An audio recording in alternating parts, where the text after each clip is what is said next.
On pense souvent au Coran comme un livre de lois ou de récits. Mais c'est bien plus que ça. Il contient aussi des argumentations logiques, parfois très complexes. Et aujourd'hui, on va justement se pencher sur l'une d'entre elles, tirée de la sourate Al-Baqarah. Une argumentation qui explore une question universelle. Nos actions sont-elles vraiment le reflet de nos croyances? Ce qu'on va voir, c'est comment le texte met le doigt sur le décalage, la fracture même, qui peut exister entre ce qu'un groupe affirme croire et ce que son histoire nous raconte. C'est une sorte de test de cohérence en fait entre la parole et les actes. Alors, comment tout ça commence? L'argumentation part d'une affirmation bien précise, celle d'une foi, disons, sélective. Un groupe déclare « Nous, on ne croit qu'à ce qui nous a été révélé à nous ». Voilà le point de départ. Et c'est justement cette affirmation qui va être complètement mise à l'épreuve. Donc on a cette croyance exclusive qui sert de justification pour rejeter le Coran. Mais ce qui est fascinant, c'est que le texte ne va pas réfuter ça de front, pas du tout. À la place, il pose une question vraiment déstabilisante qui se tourne vers le passé. En substance, alors pourquoi avez-vous tué les prophètes de Dieu avant, si vous étiez de vrais croyants? Et là, on a la première grosse faille dans leur raisonnement. Et voilà, là on est au cœur du problème. La contradiction est mise en pleine lumière. L'argument est d'une simplicité redoutable en fait. Si leur foi dans leur propre écriture était si forte, si sincère, comment peuvent-ils justifier d'avoir tué les prophètes qui leur ont apporté ces mêmes écritures? C'est le moment précis où l'action vient complètement contredire, voire trahir la parole. Mais attention, l'argumentation ne s'arrête pas là. Ce serait trop simple. Pour bien montrer que ce n'est pas juste un accident de parcours, un incident isolé, le texte va chercher un événement historique majeur, un événement emblématique. Et cet événement est présenté comme la preuve d'un schéma de comportement, une habitude de désobéissance bien plus ancienne et bien plus profonde. Et ça, c'est un point absolument crucial. On ne parle plus seulement du rejet de nouveaux prophètes, non. On remonte à la source, à la racine du problème, un acte de désobéissance envers Moïse lui-même. Le texte vient rappeler que, même après avoir vu des miracles clairs et évidents, le peuple a choisi l'idolâtrie en adorant le veau d'or.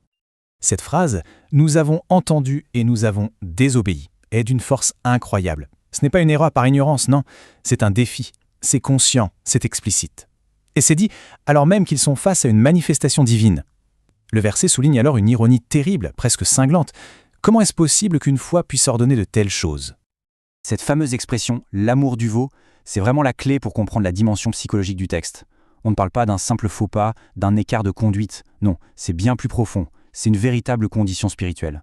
Cet attachement au matériel, à l'idolâtrie, est tellement ancré dans les cœurs que c'est devenu le vrai moteur de leurs actions. Bien plus en tout cas que la foi qu'ils prétendent avoir. Bon, après avoir passé en revue toutes ces contradictions du passé, l'argumentation va monter d'un cran. On arrive à son point culminant. On quitte le domaine de l'histoire pour arriver à un test de conviction. Là, maintenant. C'est le défi final, le moment de vérité. Et le défi, sa logique est juste implacable. Ils affirment que le paradis est réservé pour eux seuls, n'est-ce pas? Alors le Coran leur propose un test tout simple.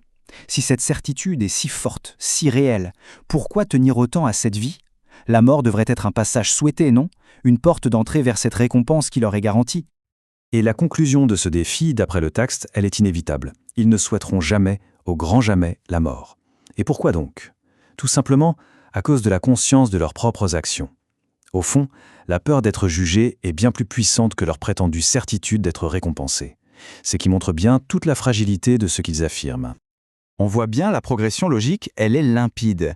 C'est un argument en 4 temps qui vient complètement démonter leurs prétentions. Le fait qu'ils refusent de souhaiter la mort, ça devient la preuve finale de leur manque de sincérité. Et la raison est assez subtile en fait. Ce n'est pas qu'ils ne croient pas en Dieu, c'est plutôt qu'ils sont intimement convaincus de leur propre faute. Alors, au final, que retenir de cette argumentation? Elle est courte, mais d'une densité incroyable. Essayons de résumer les grandes idées qui s'en dégagent, celles qui concluent tout ce raisonnement. Pour résumer, ce passage met en avant 3 contradictions fondamentales. D'abord, cette idée d'une foi sélective, qui fait le tri et ignore ce qui la confirme. Ensuite, il y a cette histoire de trahison, même envers leurs prophètes les plus importants. Et enfin, cette prétention, un peu arrogante, à l'exclusivité, qui finalement s'écroule complètement face à la peur de rendre des comptes. Mais au-delà du contexte historique précis, ce passage soulève une question qui nous concerne tous, en fait. C'est comme un miroir qui nous est tendu. La question, c'est comment faire en sorte que nos actions soient vraiment le reflet de ce qu'on dit croire? Et c'est ça, finalement, le grand défi, le défi intemporel qui est au cœur de cet argument du Coran.